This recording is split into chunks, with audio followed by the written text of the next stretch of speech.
નમસ્કાર દર્શક મિત્રો, જનાર્પણ ન્યૂઝમાં આપનું સ્વાગત છે।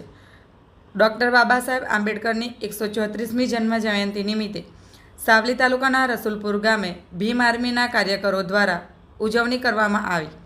આ ઉજવણીમાં જિલ્લા પંચાયતના સદસ્ય મોહનસિંહભાઈ પરમાર, સાવલી તાલુકા પંચાયતના કારોબારી અધ્યક્ષ અર્જુનસિંહ પરમાર, ભારતીય જનતા પાર્ટીના સાવલી તાલુકાના પ્રમુખ સુરપાલસિંહ પરમાર, રસુલપુર ગામના સરપંચ પ્રવીણભાઈ બી ચૌહાણ તેમજ મોટી સંખ્યામાં ગ્રામજનો તેમજ અન્ય ગામના સરપંચો પણ ઉપસ્થિત રહ્યા।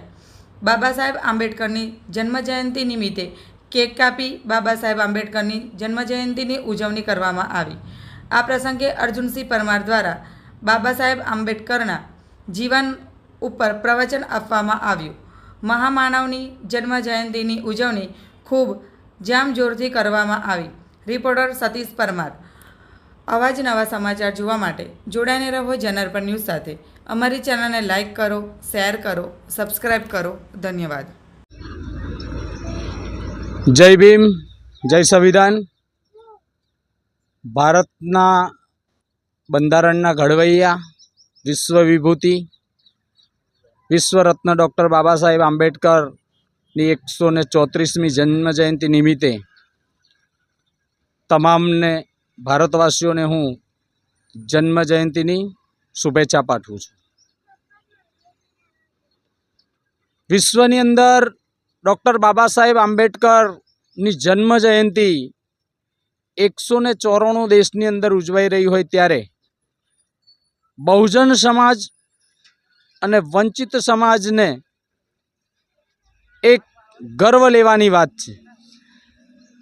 ઘણા સમાજ સુધારકો થઈ ગયા, ઘણા સંતો થઈ ગયા, ઘણા મહંતો થઈ ગયા અને ઘણા રાજનેતાઓ પણ થઈ ગયા, પણ વિશ્વના 194 દેશમાં જેની જન્મજયંતિ ઉજવાતી હોય એવા જો કોઈ માનવ હોય તો એ ડૉક્ટર બાબા સાહેબ આંબેડકર છે। આ પ્રસંગે સમાનતા, બંધુતા અને સમતા સમાજની રચના થાય એવી હું શુભકામના વ્યક્ત કરું છું।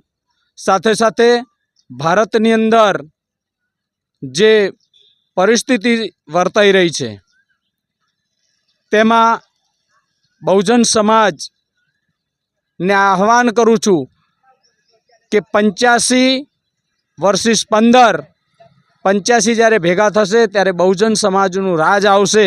તો એ કાર્યમાં આપણે સૌ બહુજન સમાજ, એસટી હોય, એસસી હોય, ઓબીસી હોય, માઇનોરિટી હોય, સાથે મળી અને આપણે આપણા સમાજને સક્ષમ કરવાનું કાર્ય કરીએ, દેશની ઉન્નતિ થાય એવું કાર્ય કરીએ।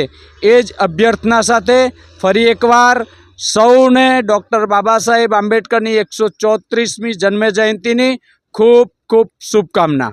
મારું નામ મકવાણા મહેશભાઈ કનુભાઈ, ગુજરાત પ્રદેશ ભીમ આર્મી ઉપાધ્યક્ષ।